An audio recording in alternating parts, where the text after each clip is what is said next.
तुम्हें YouTube पर बहुत सारी वीडियोस देखने मिल जाएंगी, लेकिन कोई भी तुम्हें कैलिस्थेनिक्स को A to Z पूरा रोड मैप के साथ नहीं बताता। और बताता है तो सिर्फ कुछ एक्सरसाइजेस, जिसको अगर कोई बिगिनर लेवल का बंदा या जिसको कैलिस्थेनिक्स का C भी नहीं आता, अगर वो कैलिस्थेनिक्स तो कर भी लेता है तो फिर बाद में वो कंफ्यूज रहता है कि अब मैं क्या खा सकता हूँ, ऐसा कौन सा डाइट मुझको लेना चाहिए। तो यही कुछ बिगिनर्स 1-2 दिन में ही गिव अप कर देते हैं, क्योंकि उसको वीडियो में वो बताया नहीं जाता जिससे वो कैलिस्थेनिक्स को बिल्कुल जीरो से समझ जाए। लेकिन आज ये वीडियो देखने के बाद तुम्हें पता चलेगा कैलिस्थेनिक्स क्या है, इसको क्यों करना चाहिए, कैसे स्टार्ट करना है, क्या डाइट फॉलो करनी है, क्या गलतियां तुमको अवॉइड करनी चाहिए और कुछ ऐसे मिथ जो तुम्हें कैलिस्थेनिक्स करने से रोक रहे हैं। और साथ ही तुम्हारा माइंडसेट भी चेंज होने वाला है, जिससे तुम्हें डिसिप्लिन होने से कोई नहीं रोक पाएगा। सब कुछ A to Z समझाने वाला हूँ और साथ ही देने वाला हूँ 30 दिन का फुल रोड मैप, जिससे तुम 30 दिन तक डिसिप्लिन के साथ रोजाना full workout and diet follow करोगे, खुद को इम्प्रूव करोगे, कंसिस्टेंट रह पाओगे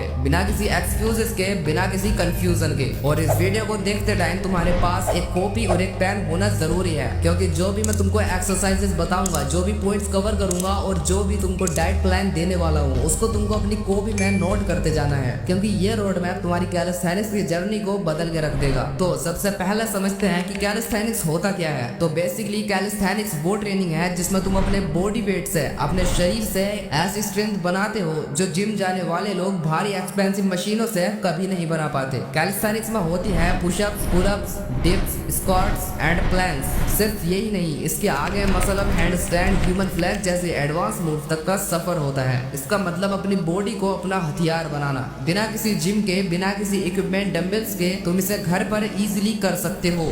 आखिर हमको कैलिस्थेनिक्स करना ही क्यों चाहिए, हमें इससे मिलेगा क्या? तो देखो, जिम जाने से सिर्फ तुम्हारी बॉडी बन सकती है, लेकिन तुम्हारे शरीर में वो फुर्ती और स्ट्रेंथ नहीं बन सकती। लेकिन अगर तुम कैलिस्थेनिक्स को करते हो तो तुम्हें रियल कंट्रोल देना सिखाता है और तुम्हारे अंदर ऐसी पावर को बिल्ड करता है जो अपने ब्रूस ली भाई के पास थी। वो भी जिम ना जाकर कैलिस्थेनिक्स किया करते थे और आपको उनकी फुर्ती और ताकत का अंदाजा तो हो गई। अब समझते हैं तुमको कैलिस्थेनिक्स करने से क्या बेनिफिट्स मिल सकते हैं। तो ये तुम्हारी फंक्शनल स्ट्रेंथ को बिल्ड करता है, फैट लॉस करता है, लीन फिजिक बनाता है, तुम्हारा पोस्चर इंप्रूव करता है, फुल बॉडी कोऑर्डिनेशन देता है। और ये एक इक्विपमेंट फ्री ट्रेनिंग है, इसमें तुम्हें बस एक बार चाहिए और एक रॉड, बस यही काफी है। ब्रो, बॉडी बनाना इतना आसान नहीं है, पर इतना मुश्किल भी नहीं। अगर तुम्हारा बॉडी वेट ट्रेनिंग स्ट्रॉन्ग हो गया तो तुम कहीं भी वर्कआउट कर सकते हो, घर पर या कहीं पब्लिक प्लेस पर भी। आप समझते हैं कुछ ऐसे फालतू के मिथ्स जो तुमको सिखाए जाते हैं और जो तुम्हारे माइंड में भर भर कर डाले गए हैं। वो है कि सिर्फ जिम करने से बॉडी बनती है, कैलिस्थेनिक्स से बॉडी नहीं बनती। ये सब बकवास है। अगली बार से तुमको जो भी ऐसा कहता हुआ मिले उसकी बात को सीधा इग्नोर कर दो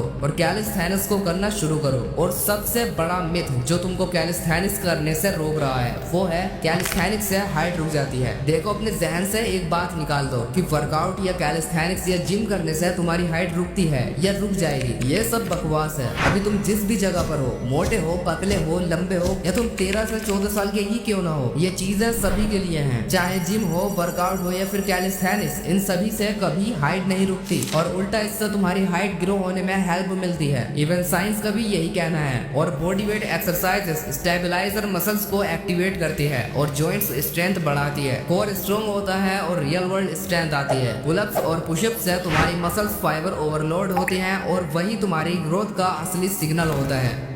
तो अब बात करते हैं आखिर एक बिगिनर यह बिल्कुल जीरो कैसे कैलिस्थेनिक्स को परफॉर्म कर सकते हैं। देखो, अगर तुम बिल्कुल जीरो हो, तुमसे कैलिस्थेनिक्स करना बिल्कुल नहीं आता, तो तुम्हें चाहिए कि पहले तुम 7 दिन का वर्कआउट प्लान बनाओ, जिसको तुमको कुछ एक्सरसाइजेस करनी है, अपने शरीर को आदत डलवानी है इन 7 दिनों में पूरे डिसिप्लिन के साथ, जिसमें तुम कर सकते हो। Number 1, incline pushups. इसके तुम्हें 3 सेट्स करने हैं 12 रेपिटेशंस के। मैं जितनी भी एक्सरसाइजेस अब बता रहा हूँ उनको तुमको 7 दिन के लिए नोट करना है और अपने रूटीन में शामिल कर लेना है। वॉल पुल होल्ड, इसके तुम्हें 3 सेट्स करने हैं 10 सेकंड्स के। नंबर 3, नी पुशअप्स। इसके तुम्हें 3 सेट्स करने हैं 10 रेपिटेशंस के। And number 4, squats. इसके तुम्हें 3 सेट्स करने हैं 15 रेपिटेशंस के। And plank hold. इसके तुम्हें 3 सेट्स करने हैं 30 सेकंड्स के। तुम अपनी इस जर्नी के पहले 7 दिन सिर्फ इन्हीं पर फोकस करो। अगर तुमसे कोई एक्सरसाइजेस नहीं होती तो उसका लो इम्पैक्ट वर्जन ये वाली एक्सरसाइजेस करो। और जब तुम्हारे 7 दिन कंप्लीट हो जाए तो 30 दिन के इस पूरे रोड मैप को फॉलो करो। अब जो मैं तुम्हें बताने वाला हूँ हूँ उसको मैंने 3 फेजेस में डिवाइड कर दिया है। तो स्टार्ट करते हैं फेज नंबर 1 से। तो इन 1 से 10 दिन तक हमारा गोल रहेगा मसल्स को एक्टिवेट करना और firm mobility, blood flow improve करना। इसमें तुमको करना है इंक्लाइन पुशअप्स। इसके तुम्हें 3 सेट्स 12 रेपिटेशंस के करने हैं।